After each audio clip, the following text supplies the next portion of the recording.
예전보다 좀 경각심이 많이 떨어진 면이 있는 것 같아요. 왜 그러냐면 감염이 걸려도 약이 있다는 걸 알고 있기 때문에 데이팅 앱이라든지 이제 이런 거를 통해서 불특정 다수와의 만남이 좀 잦아지고 쉬워지고, 이 매독이라는 병은 어떻게 퍼져나가느냐, 이 은밀한 관계를 통해서 나가는 건데 그 기회가 많아지는 거니까. 그리고 면역계 회피 기능이 있어요. 면역계를 회피하는 스트레스 기능을 갖고 있어요. 그리고 만약에 뭐 불가피하다 그러면은 기본적으로 할 수 있는 게 콘돔 사용 같은 경우는 100% 막아주지는 못해요.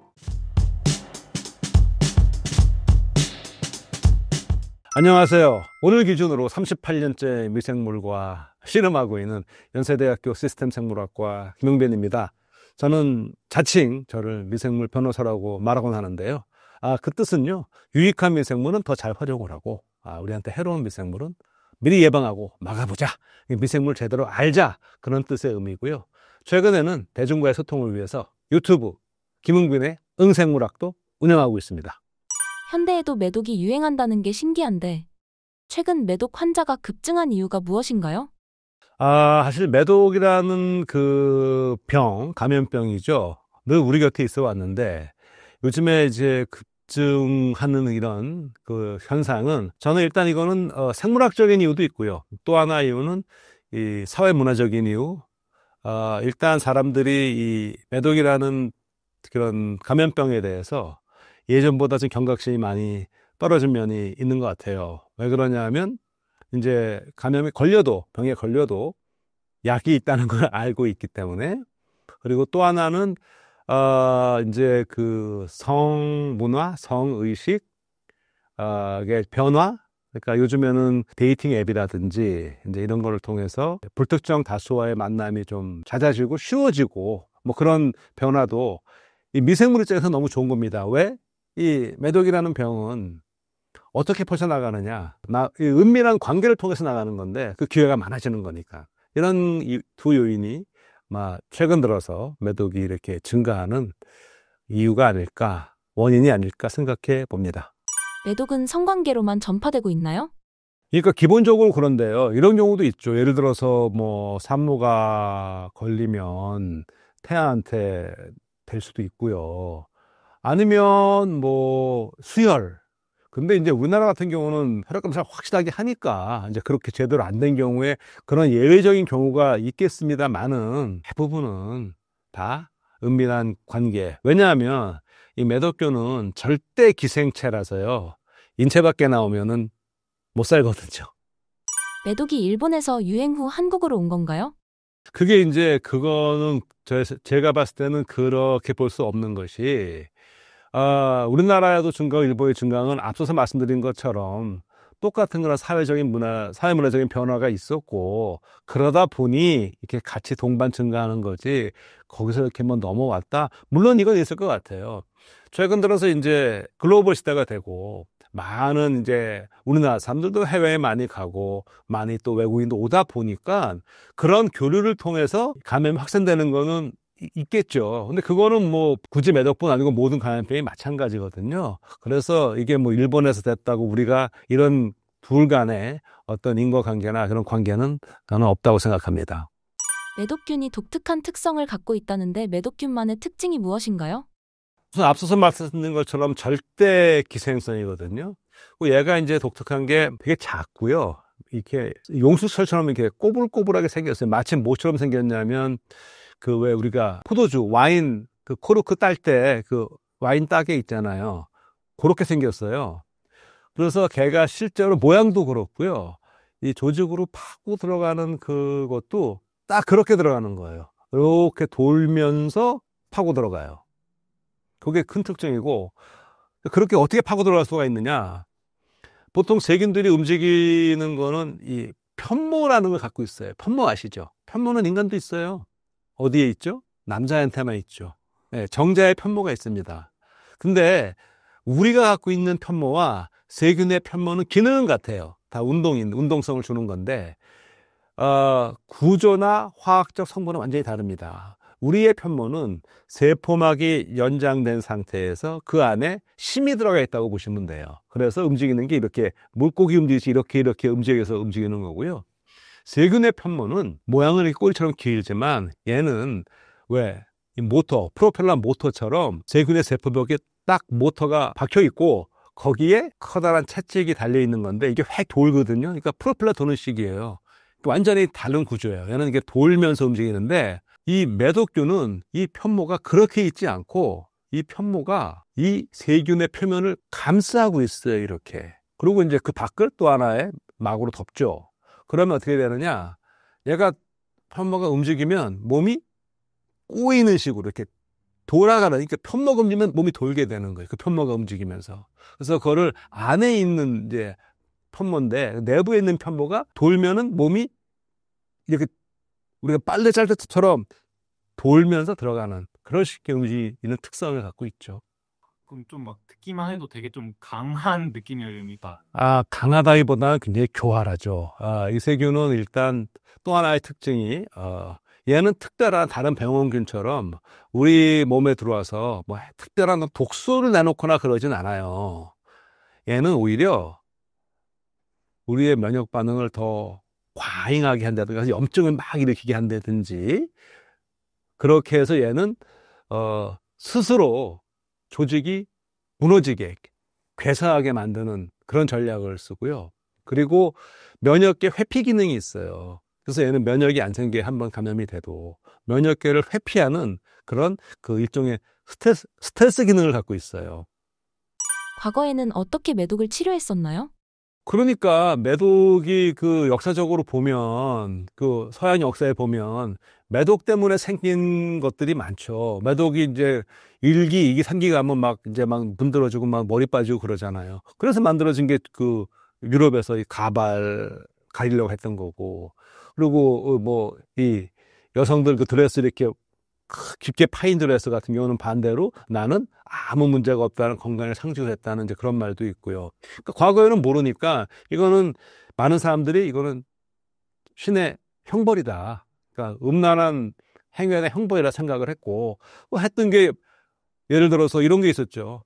뭐 수은 막 치료해서 근데 수은이 얼마나 독해요. 그거에서 사람들 막 오히려 막 이빨도 빠지고 막 더 악화된 경우도 있었고 1900년대 초반에 와서 독일의 의사 파울 에를리라는 사람이 최초로 약을 만들어요. 그 이름이 쌀바르산인데 그 쌀바르산은 앞에 쌀은 우리가 구세군이 살베이션 암이잖아요. 구한다는 쌀이고요. 뒤에 알스는 알스닉, 비소가 들었거든요. 그래서 쌀바르산이라고 부르는데 일명 다른 말로는 컴파운드 606 화합물 606. 왜 그러냐면 이 에를리가 이 대학교 의사인데 의대생 때부터 무슨 생각을 했냐면 조직을 염색해 보면 어떤 염료는 어떤 조직을 어느 부위를 염색하고 어떤 염료는 다른 부위를 염색하는 걸 봤어요. 무슨 생각을 했냐면 야 이러면 이렇게 서로 다른 염료가 다른 부위를 이렇게 염색한다면 혹시 이 병원균만 내도 다 결합하는 그런 화합물이 있지 않을까?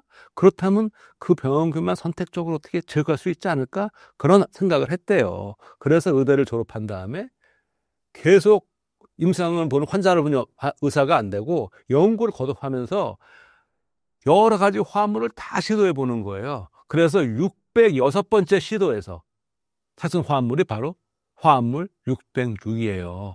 그게 이제 매독 효과를 보인 거죠. 첫 번째 제대로 된 약이 만들어졌고요. 근데 그것도 역시 좀 부작용은 있었어요. 비소가 있고 막 그러다 보니까 제대로 된 치료제는 바로 페니실린이 나오면서 이제 이거를 제압하게 됐죠. 현재에도 과거랑 유사한 방식으로 치료하고 있나요? 지금도 페니실린 계열, 그러니까 원래 초기에 페니실린 더 이상 이제 내세에 생겨서 못 쓰고 그런 페니실린 계열 항생제로 치료를 하죠. 인간의 면역 기능으로 매독균을 막을 수는 없나요? 이게 아까 말씀드린 것처럼 얘가 면역을 회피하기 때문에 한번 감염돼도 면역도 안 생기고 자꾸 회피해 다니니까 그러니까 이 마찬가지 어디 잠입을 해서 자꾸 숨어 다니고 얘가 또 변이가 심해요. 자꾸 변하고 그러니까 예를 들어서 경찰이 딱 다니는데 자꾸만 못 갈아입고 막 얼굴 성형하고 막 그래 버리면 가면 쓰고 막 그러니까 못 하는 거죠. 면역계만으로 얘를 제압할 수가 없어요. 매독을 예방할 수 있는 방법은 무엇인가요? 가장 좋은 거는 그래서 이게 좀 아이러니한 게요. 아까 제가 이 매독균은 절대 기생체라고 그랬잖아요. 몸 밖에 나오면 죽는단 말이에요. 그럼 어떻게 되죠? 이런 병원균은 사실 박멸하기가 참 좋아요. 왜? 감염된 사람이 있어요. 그럼 어떡하죠? 철저하게 치료해요. 완벽하게. 딱 박멸했어요. 치료하는 동안 다른 데로 전염만 안 되게 막으면 되잖아요. 그렇잖아요. 간단하잖아요. 코로나 같은 경우는 이게 호흡기 이게 비말로 나가서 공기 중 전파가 되니까 이건 정말 어렵다고요. 근데 만약에 내가 매도에 걸린 걸 알아. 그럼 가서 치료받고 치료받는 동안 전파를 안 해야겠죠. 전파 안 하려면 방법은 뭐 아시잖아요. 그렇게만 하면 돼. 근데 문제는 이게 이제 일단 감염이 된 거를 설사 인지했다 하더라도 이제 그런 해야 되는 행동을 제대로 안 하는 경우도 있고 또 그 과정에서 전파하는 행위를 하지 말아야 되는데 그런 경우도 있으니까 그러니까 제일 예방에 제일 좋은 거는 일단 아까 말씀드린 것처럼 그런 불특정 다수와의 어떤 그런 관계 일단 피하는 거 좋겠고요. 그리고 만약에 뭐 그렇게 불가피하다 그러면은 기본적으로 할 수 있는 게 이제 콘돔 사용 같은 경우는 100% 막아주지는 못해요. 100% 막아주지는 못하는데 그래도 훨씬 이제 그걸 해주고 그리고 만약에 조금이라도 이상하다 그러면 이게 이제 초기에 증세가 좀 나오고 잠복기로 들어가거든요. 초기 증세 나왔을 때 이상하다 그러면 즉시 검사 받고 제가 알기로는 뭐 자가 검사 키트도 있고 검사는 보건소에 가면 제가 알기로는 익명으로 다 무료로 해주는 걸로 알고 있습니다. 검사를. 그러니까 혹시 이상하면 검사 받고 치료받으면 되거든요. 그러니까 이게 뭐 걸리는 게 무슨 그렇게 막 뭐 범죄 행위는 아니잖아요. 누구나 걸릴 수 있단 말이죠. 근데 걸린 다음에 그 다음에 행동이 중요하다. 제일 좋은 건 예방이고 만약에 감염이 됐다. 그럼 빨리 초기에 치료하는 거. 그러니까 약간이라도 초기에 증상이 초기 증상은 이제 아무래도 생식기 주변에 이제 작은 궤양이 생기고 그러는데 그게 뭐 그닥 아프거나 그러지가 않대요. 예, 그러니까 그냥 이따가 또 그게 엄마 없어져. 그러니까 뭐 그런가 보다 이렇게 된다는 거죠. 그러면 지나가잖아요. 근데 잠복기가 들어가거든요. 근데 그 다음에 이제 퍼져나오고 그러니까 그래서 조금이라도 본인은 알잖아요. 내가 이제 어떻게 어떤 상황이 있었고 그러면은 즉시 검사를 해서 치료하는 게 제일 좋죠. 술이 역사가 굉장히 긴데 처음 먹은 사람들은 어떻게 먹게 된 건가요? 이 술 역사는 진짜 굉장히 긴데요. 제 생각에는 이거는 뭐 역사나 인류학의 고인류학에서도 이렇게 얘기하는데요. 저는 이렇게 생각을 해요. 술을 처음에 먹게 된 건 우연적인 사건이었다. 우연의 사건이다. 왜? 자, 구석기 시대에 수렵 채집을 하잖아요. 다니다 보면 뭐 과일도 따먹고 이래서 먹지 않겠습니까? 근데 떨어진 과일이 있어. 그러면 생각을 해보세요. 그 당시에 이거 위에 있는 그 떨어진 거 가릴 수가 없잖아요. 근데 떨어지면 이게 발효가 된단 말이에요. 왜 우리도 왜 과일 집에 오래 놔두면 살짝 술 되잖아요. 효모는 자연에 많거든요. 이 과일에 당분이 있고 그러면 발효가 되면 술이 된단 말이죠. 떨어지니까 먹어봤어. 맛은 조금 다르겠죠, 이거하고. 맛이 좀 묘해요. 또 배도 고프고 먹었어요. 먹으니까 계속 먹어봤더니 기분도 좀 묘해. 그래서 술 맛은 굉장히 일찍 봤을 거예요. 그리고 그 시절에는 그 알코올 냄새를 특유의 알코올 냄새가 있잖아요.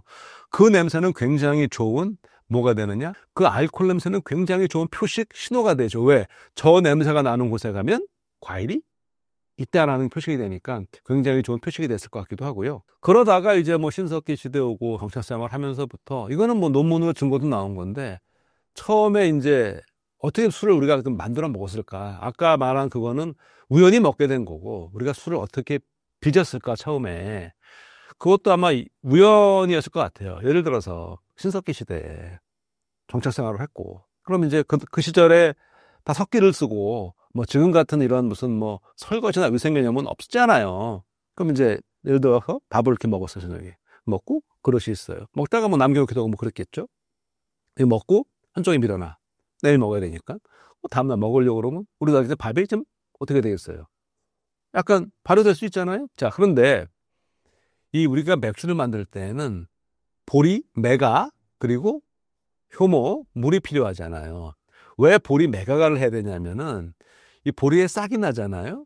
이 보리에 많은 녹말이 있단 말이죠. 그 녹말을 직접 효모가 알코올로 발효할 수는 없어요. 어떻게 돼야 되느냐? 요게 잘게 좀 잘라져야 돼요. 그런데 얘가 싹이 날 때 그 곡물 알갱이에 있는 녹말을 분해해서 당분으로 당화시켜주는 효소가 나와요. 근데 그 효소가 우리 침에도 있어. 바로 아밀레이즈라는 거거든요. 이 아밀레이즈가 왜 밥은 씹을수록 달아지잖아요. 왜 그런 거예요. 효소가 밥을 씹을수록 처음에는 그 녹말은 달지 않았는데 아밀레이즈가 이걸 계속하면서 달달하게 해주는 거거든요. 자, 그러니까 밥을 먹다가 밀어놨어. 침이 들어가요. 뭐가 들어가죠? 거기에 침에 있던 아밀레이즈가 들어가죠. 수분 있죠. 효모 들어오죠. 그러면 밤새껏 발효가 되죠. 그래서 마찬가지일 것 같아요. 이것도 아침에 일어나서 먹으려는데 어저께랑 좀 다른데 버리기 아깝고 뭐 먹어야죠. 배고프니까. 그걸 먹었는데 역시 맛이 묘해. 근데 그중 보니까 괜찮아. 그 다음부터는 막 그렇게 해서 알게 되지 않았을까. 제가 알기로는 지금도 뭐 어느 나라에선가는 이 밥을 입으로 씹어서 발효하는 게 있는 걸로 제가 알고 있어요. 예. 사람이 술에 취하는 이유가 무엇인가요? 피디님은 어떻게 약주하시나요? 그러면 그 기분 아시죠? 예. 어때요? 처음에 술 한 잔, 두 잔 들어갔을 때 어떤 신체 변화가 오던가요? 쓰다가 기분이 좋았어요. 네, 쫙 올라온 느낌이 나고. 이 술의 흡수가 빨라요. 보통 위에서 한 20% 흡수되고요. 거의 80%는 소장에서 흡수되고, 대장에서는 뭐 1% 미만이니까 대부분 위와 특히 소장에서 흡수가 되니까 금방 흡수가 돼서 혈류로 들어와서 쫙 퍼져요. 쭉 올라가면 결국 이제 어디로 가느냐? 이제 뇌로 갑니다. 뇌로 가서 왜 이제 말씀하신 기분이 좀 좋아지고 말했던 사람이 말도 많아지고 사실 어떤 사람은 또 이게 또 우는 분도 계시고 정말 좀 힘든 경우는 어떤 분은 약간 좀 막 거칠어지는 분도 생기죠. 어쨌거나 술을 들어가면 사람이 좀 변해요. 이제 그 변하는 이유는 이거 그냥 쉽게 얘기하면 우리가 이제 평소에 있을 때는 뭔가 우리가 이제 절제도 하고 자제력이 있잖아요.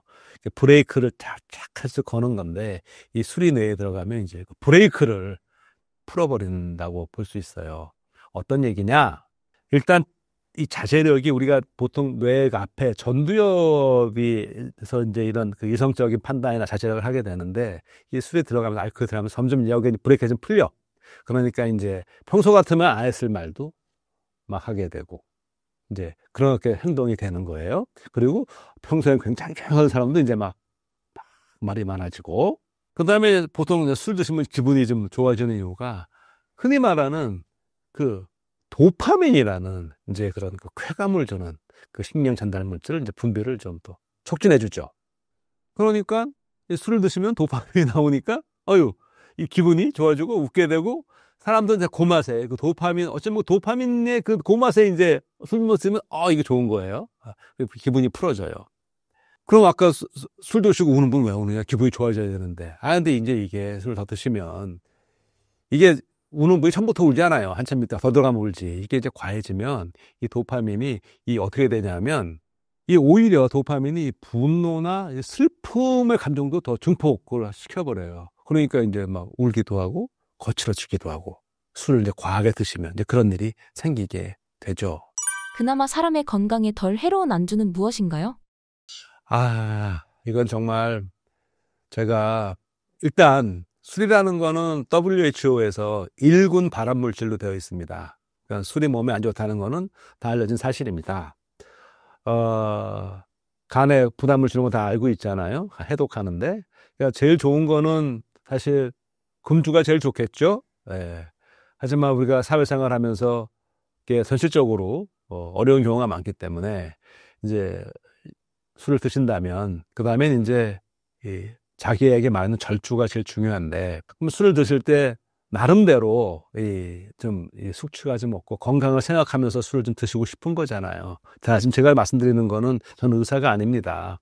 네, 저는 그냥 이렇게 말씀을 드릴게요. 생물학적으로 봤을 때 이 술이 몸에 들어왔을 때 이게 어떻게 해독이 되느냐?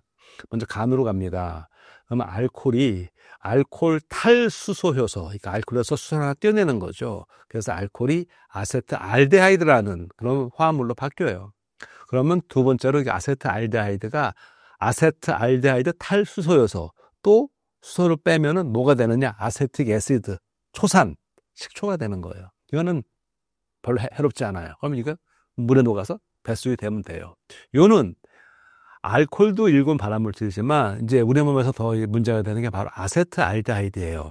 이것이 숙취라든지 머리 아프게 하고 얼굴 빨개지게 하고, 그러니까 특히나 그 아세트알데하이드를 제거하는 효소 기능이 떨어지거나 심지어 그게 아예 활성이 없는 분들도 있거든요. 그런 분들은 이제 술 못 드시는 거죠. 얼굴 다 빨개지고 막 좀만 드셔도 그냥.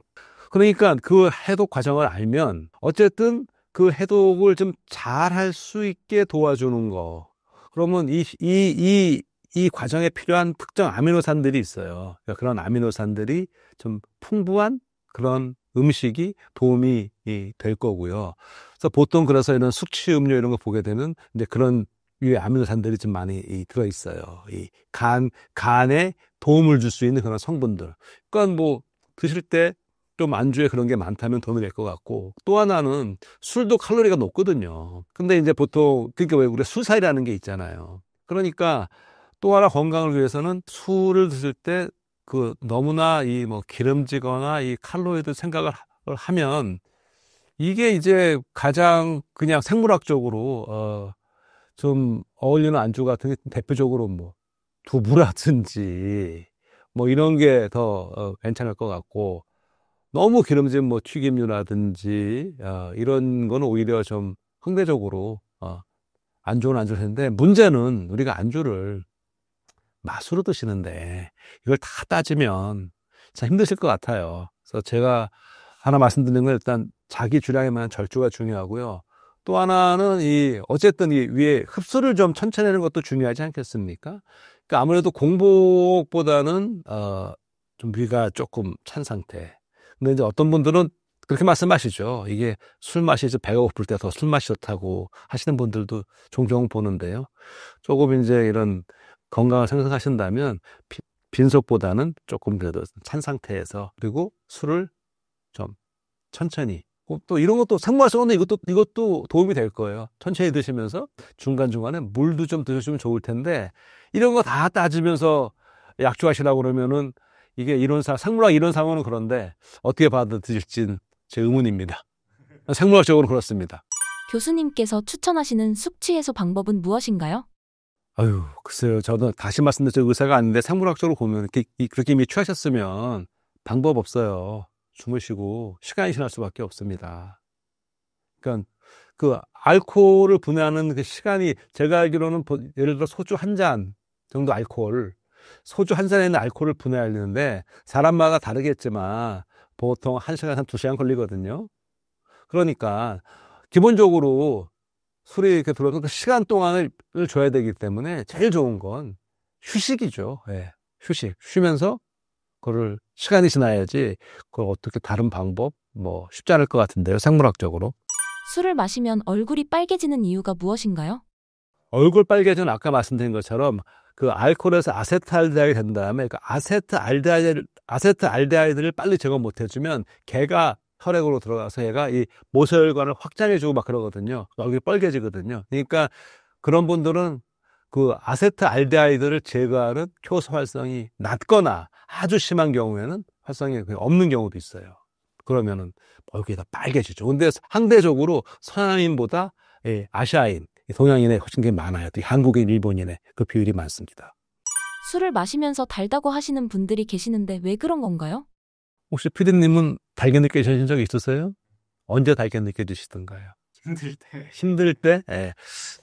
달다 하는 거는요, 우리가 이제 설탕이 당분이 단 것도 있지만, 우리가 보통 쓰는 달다는 그 표현이 그것만 말하는 게 아니고, 왜 우리가 시원해 했을 때 그 시원하다는 게 차가운 거 시원해, 뜨거운 것도 지고도 시원할 때가 있잖아요. 그러니까 술에 달다는 얘기는 물론 그래도 약간 그 단맛이 있을 수 있고, 특히 술에 따라서는 뭐 감미료가 들어간 것도 있고 뭐 와인도 약간의 그게 있고, 그런데 그거 다 배제하더라도 또 하나 단맛은 그때 그 기분, 우리가 맛을 느끼는 거는 결국 입에서 안 가는 다음에 뇌에서 이 모든 이 자극, 감각을 통합하는 거잖아요.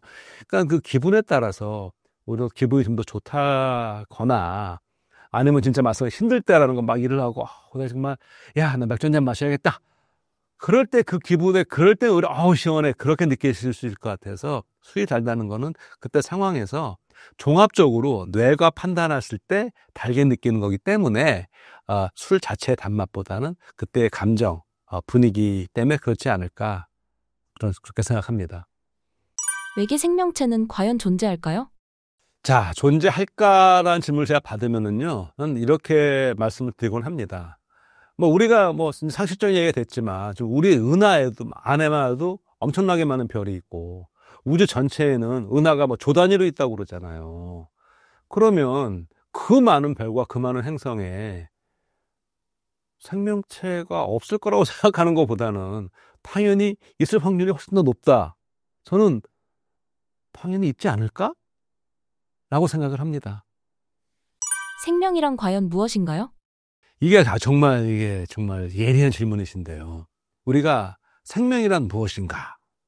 보통 질문에 무엇인가를 붙이면 참 이게 질문이 좀 무겁고 어려워집니다. 지금 제가 촬영하고 있는데 촬영이란 무엇인가? 촬영은 무엇이죠? 왜? 어려워요. 자, 생명이란 무엇인가? 이거는 이 질문에 대해서는 생물학에서도 고민을 하고 있지만 아주 오래전부터 철학자들도 엄청 고민한 거예요. 생명이란 무엇인가? 인간이란 무엇인가에 대해서. 근데 아직 정확하게 뭐라고 말하기가 어려워요. 그래서 생물학에서 어떻게 합니까? 생명을 정의하기는 어려우니까 이러한 특성이 있는 거를 생명체라고 부르자라고 부르는 거예요. 그래서 뭐 자극에 반응한다, 번식을 한다, 뭐 진화를 한다 이런 걸 그래서 이런 특징이 있으면 뭐 세포로 되어 있다, 뭐 등등등 해가지고. 그런데 생명을 뭐라 하냐? 살아있다는 걸 뭐라 말할 거냐? 일단 이렇게 놨어요. 생물학에서 앞에 수식어를 하나 붙여볼게요. 분자 생물학적으로 또는 유전학적으로 생명이란 정보의 흐름이다. 제가 지금 이렇게 말을 하고 있습니다. 이거 제 유전자에 있는 무언가가 만들어서 효소를 만들고 제가 이렇게 막 하게 하는 거예요. 정보의 전달 맞죠, 지금.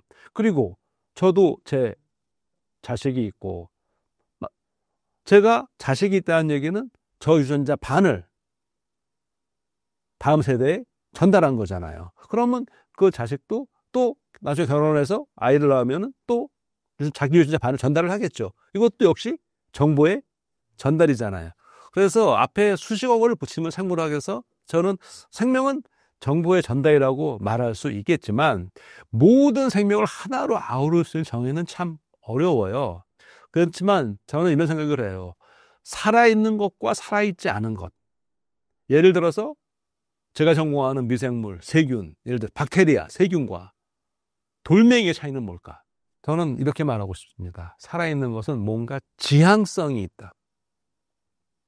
박테리아도 심지어 바이러스도 우리 몸에 들어와서 번식하는 뭔가 지향성이 있잖아요. 하지만 돌멩이는 지향성은 없죠. 약간 이건 좀 철학적인 얘기 같기도 한데 생명을 정의하기 어렵습니다. 하지만 앞에 수식어를 붙여서 이렇게 말할 수 있습니다.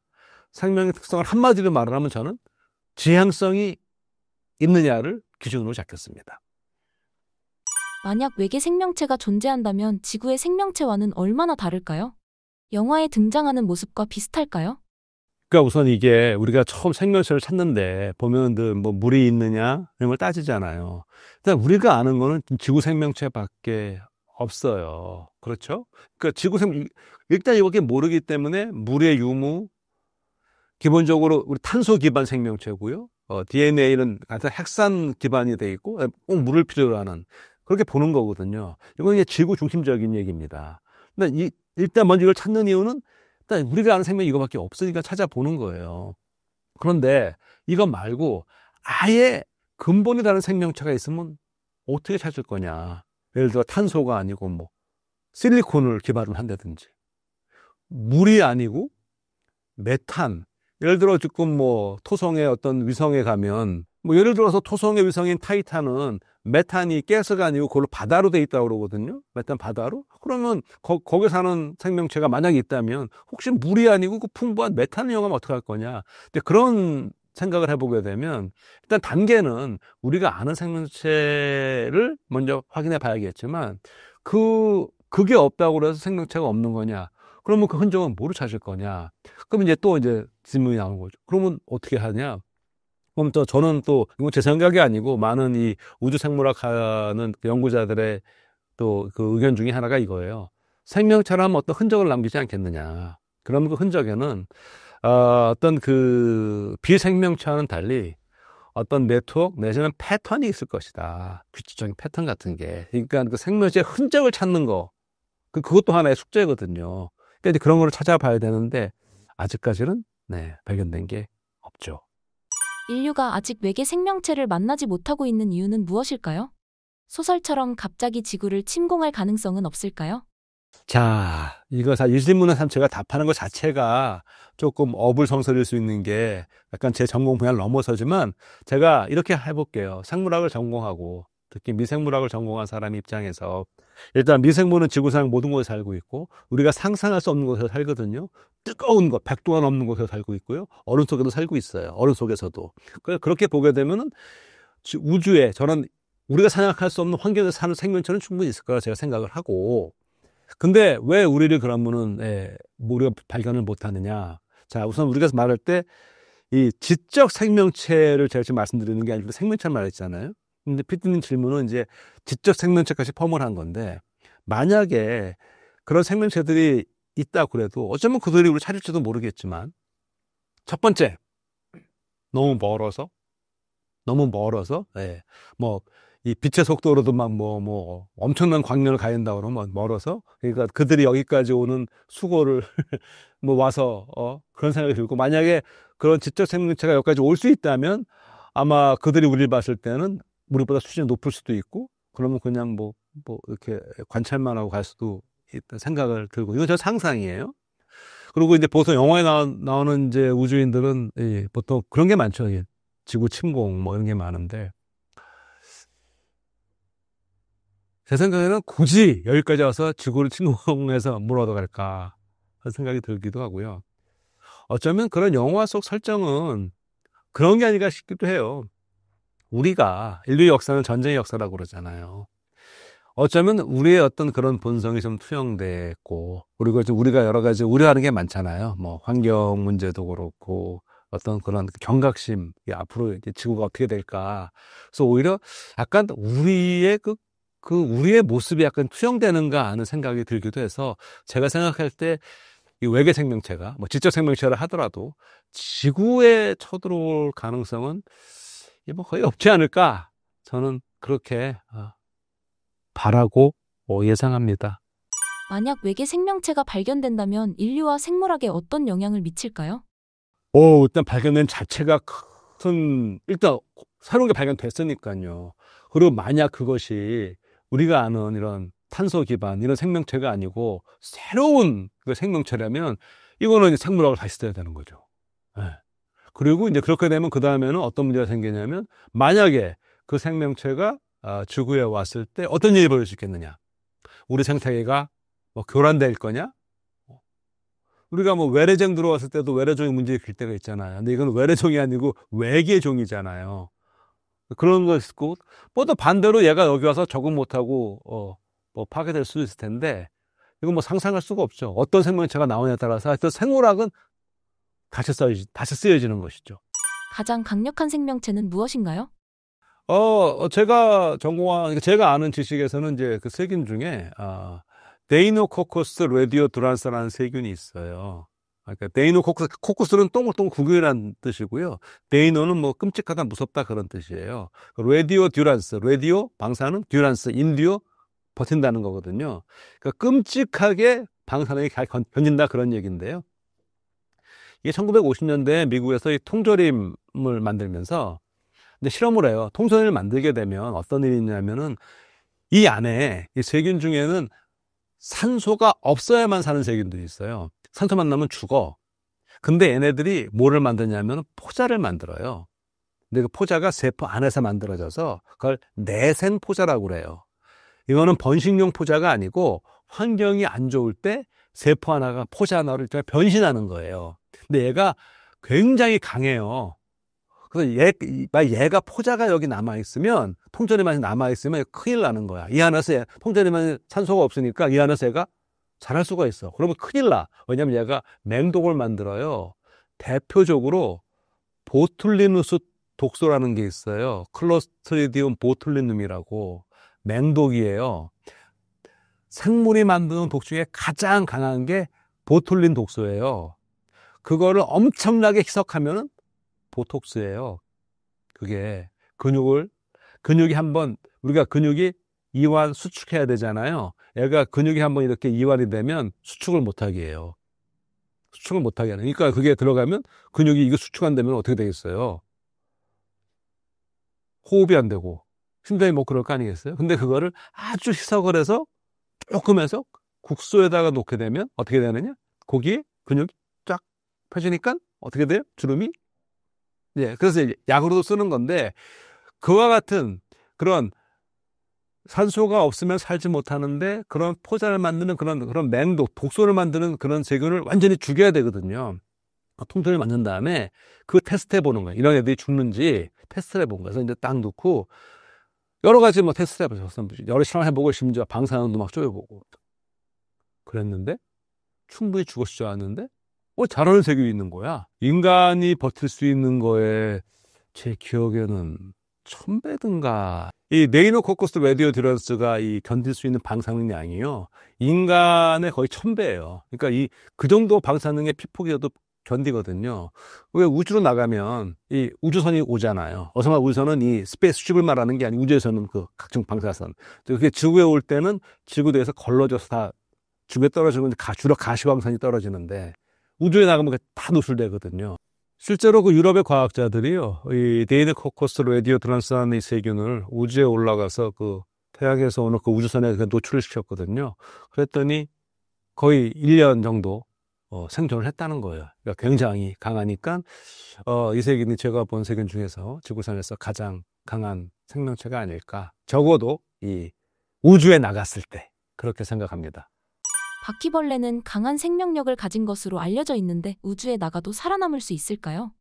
글쎄요, 이제 바퀴벌레가 워낙 생명력이 강해서 이제 그런 얘기가 된 것 같은데, 사실 바퀴벌레는 제일 유명한 게 뭐 머리를 잘라도 뭐 한 달을 산다 뭐 그런 말들이 있잖아요. 사실 그거 가능하거든요.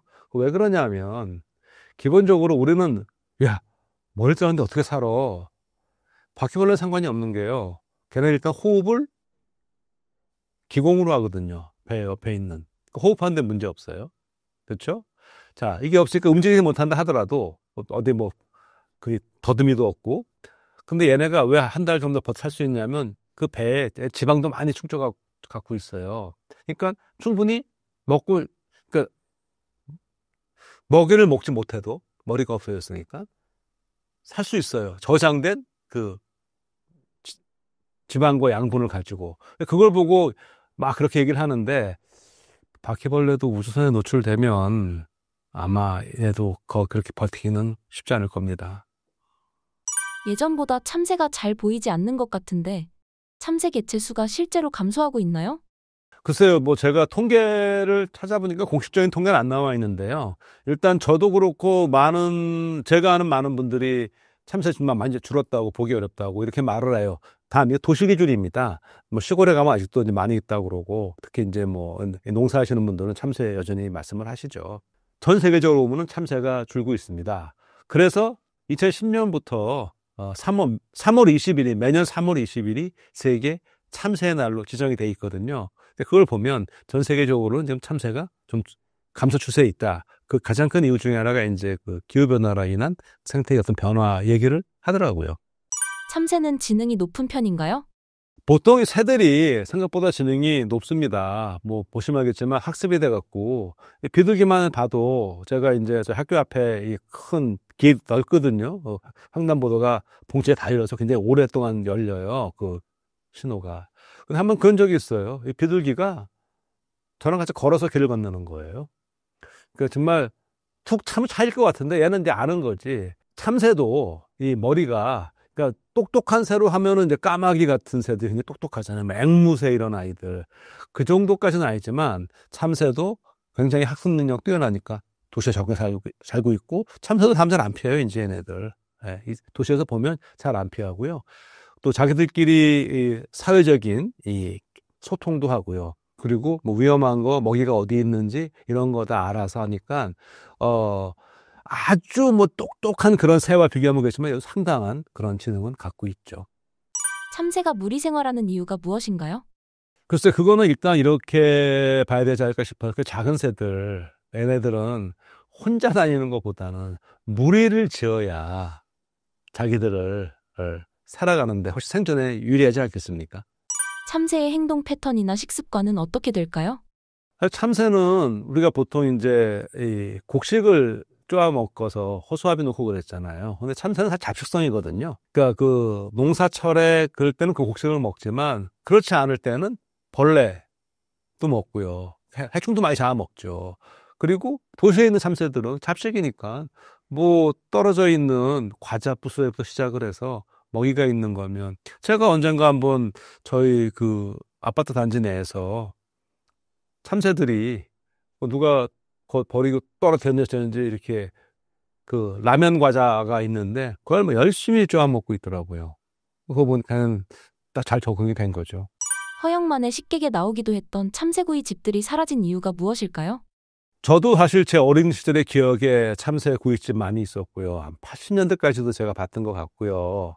저도 70년대에 그 제가 초등학생 시절에는 저희 삼촌이랑 집에서, 그땐 주택이었죠. 겨울철에 이렇게 소쿠리 세워놓고 여기다 쌀 한 줌 놓고 방에 들어가 창문으로 끝매갖고 참새를 잡았던 기억도 나요. 그리고 제 기억에는 아마 그때 가물가물한데 아마 삼촌이 참새를 구워준 기억도 나긴 하는데, 이제 그게 사라지게 된 이유는 여러 가지 이유가 있을 것 같은데, 첫 번째는 우선 사람들의 인식 변화가, 사실 참새가 뭐 그렇게 먹을 게 많은지는 조그마잖아요. 뭐 그거 뭐 옛날에 그 술안주로 그냥 참새 한 마리 다 이렇게 뭐 오독오독 다 드셨다고 그러는데, 저는 먹어본 적이 없지만은요.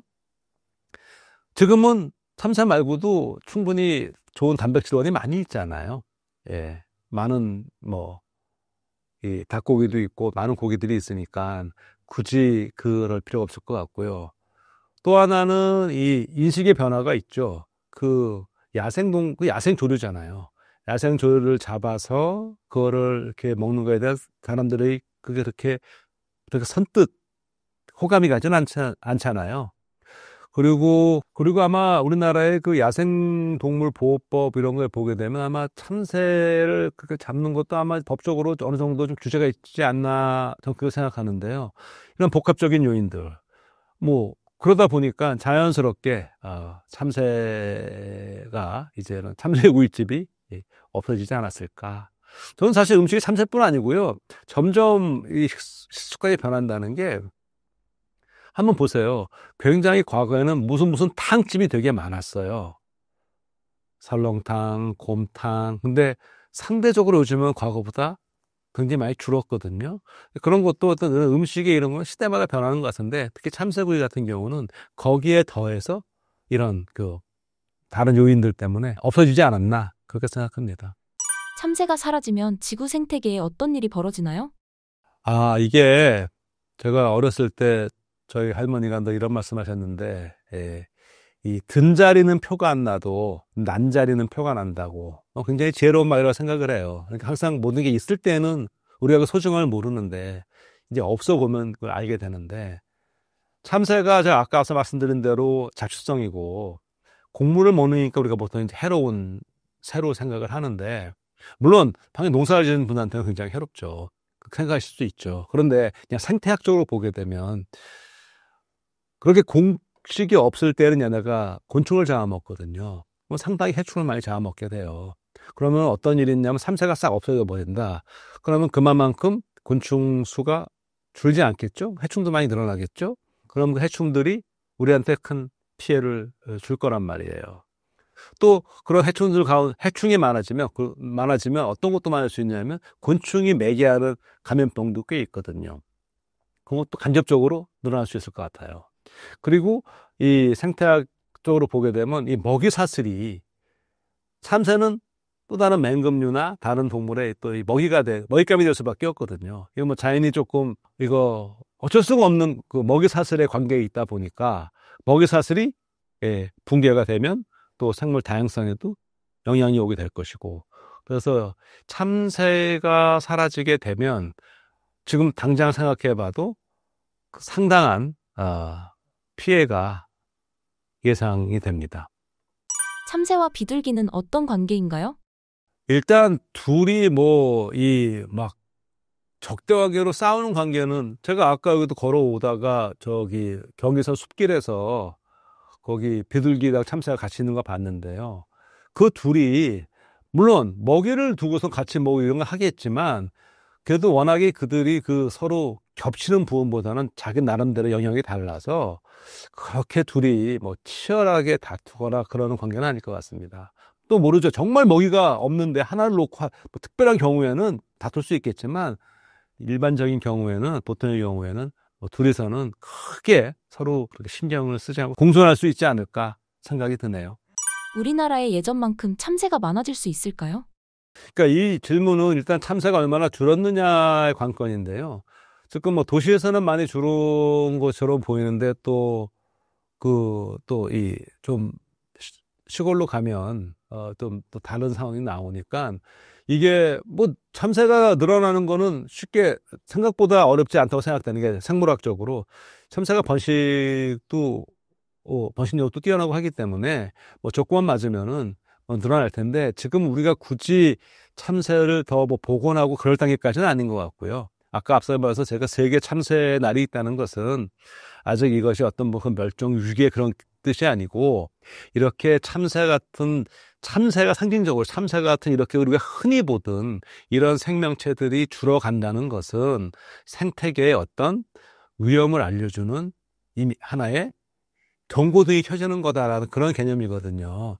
따라서 우리가 인지해야 될 것은 우리 곁에 흔히 있던 이런 하나의 생명체가 점점 사라진다는 것을 우리는 주신해야 되겠지만 그걸 지금 그렇다고 또 인위적으로 막 아직 복원하고 그럴 단계는 아니라고 생각이 돼요.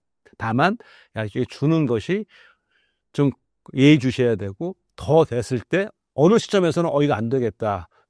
더 이상 줄지 않게는 그런 노력은 뭐 필요할지 모르겠지만 지금 당장 뭐 이거를 걱정할 그럴 단계는 아닌 것 같습니다. 비둘기가 도시에 많이 있는 이유가 무엇인가요? 비둘기는 나름대로 도시에 특화되는 것이 원래 비둘기가 야생에 사는 그 야생 비둘기들은 이 도시에 있는 비둘기가 많고 걔네가 주로 집을 짓는 곳이 이 절벽에다가 이렇게 하거든요. 근데 이 다른 새들보다 이 비둘기는 도시에 최적화돼 있어요. 절벽에다 원래 집을 둥지를 트는 습관이 있으니까 도시 건물 사이사이에 얘네가 살기가 좋죠. 그리고 오히려 도시라는 곳은 비둘기 입장에서는요, 포식자로부터 상당히 자유롭죠.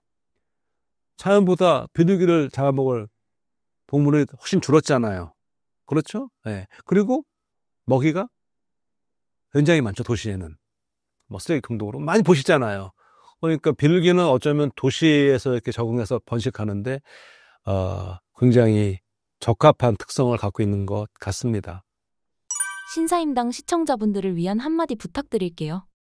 네, 오늘 처음 이렇게 뵙게 됐는데요. 원래 처음 올 때는 나름대로 이런 질문이 있을 줄 알았는데 대화를 나누면서 예상치 못한 질문이 나와서 조금 당황스러운 경우도 있었는데 또 뭐 나름 스릴과 재미도 있었습니다.